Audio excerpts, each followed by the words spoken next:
Hello beautiful people! Welcome back again to my channel. And if you are new to this channel, I am Tenoso, a hair and makeup artist. And for today's video, I'm gonna show you on how to apply makeup using violet eyeshadows. I hope you like and enjoy in this video.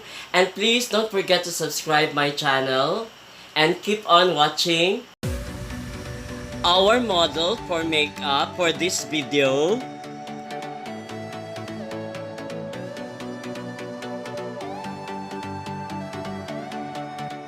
The first step is I use a primer. Primer will smoothen her skin, make it more polished and even, and it fills in her pores and blurs her blemishes and gives smoothness to the skin, and so that her makeup will stay longer and doesn't smudge.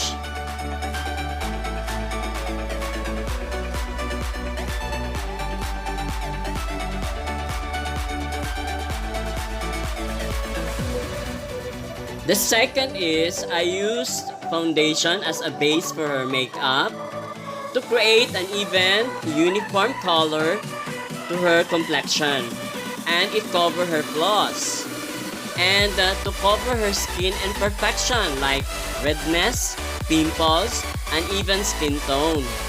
It makes her skin look naturally flawless and smooth, and it also adds radiance to her complexion.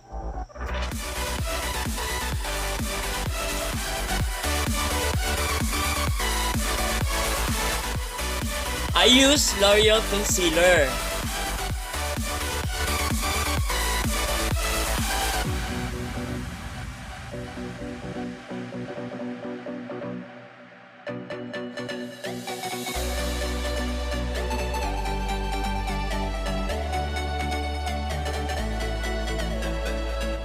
Next, I use a concealer. It hides her dark circles, dark spots, and blemishes. This is important to get a uniform finish. It makes her face appear even toned and flawless. It covers or masks her dark circle again, large pores, and other small blemishes visible on her skin. Next is contouring. This is also important in applying makeup to add a dimension in her face.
Next is I use pressed powder to set her foundation and concealer so that the makeup will last longer and the smooth move around, and it will control shine.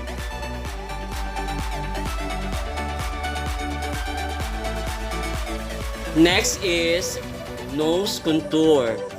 Contouring of the nose is a handy little makeup trick that can help you to create a perfect nose shape.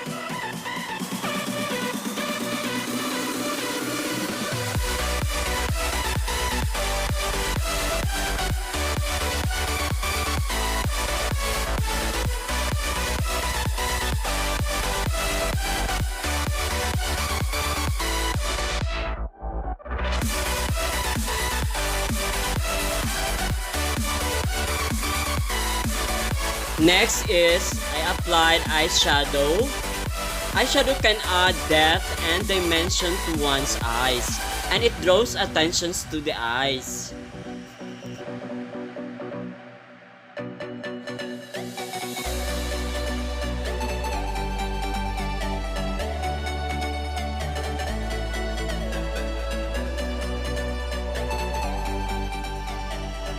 I applied Mary Kay violet color eyeshadow.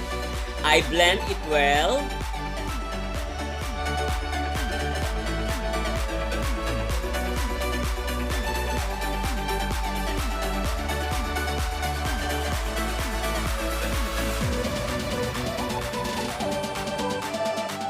Then I use MAC highlighter eyeshadows.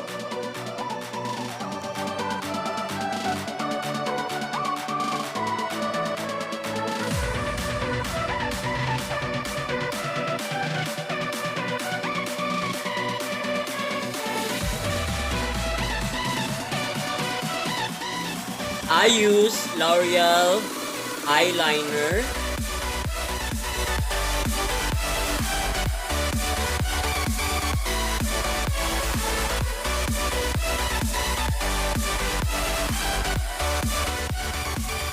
For her eyebrows, I use Max Factor Eyebrow Pencil, a color dark brown.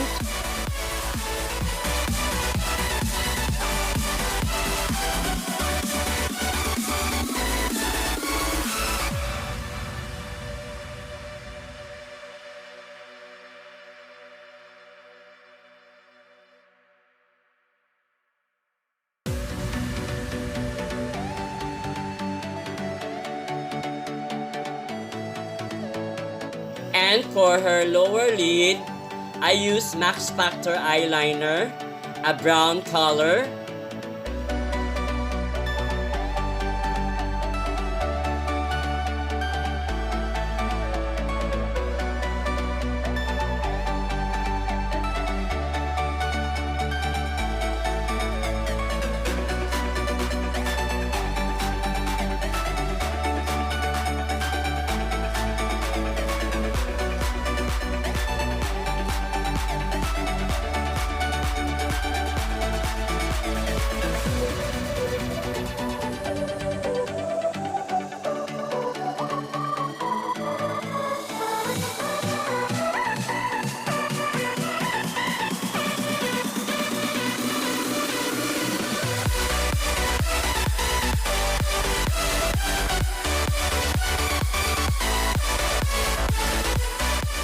I use L'Oreal Blush On.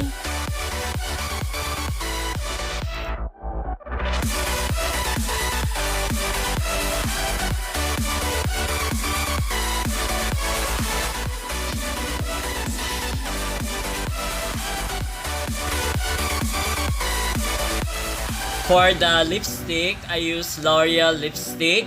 Not too much red.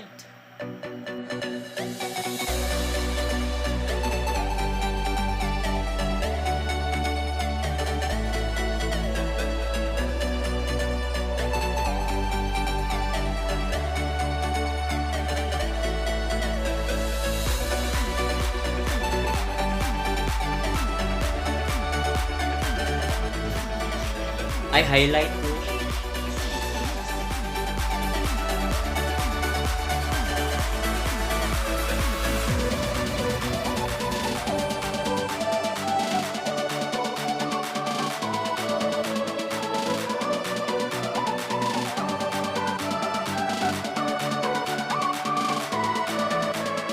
And lastly, I applied mascara to define her lashes.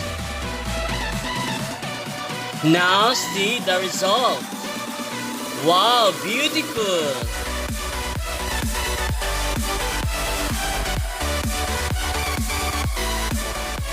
It looks natural.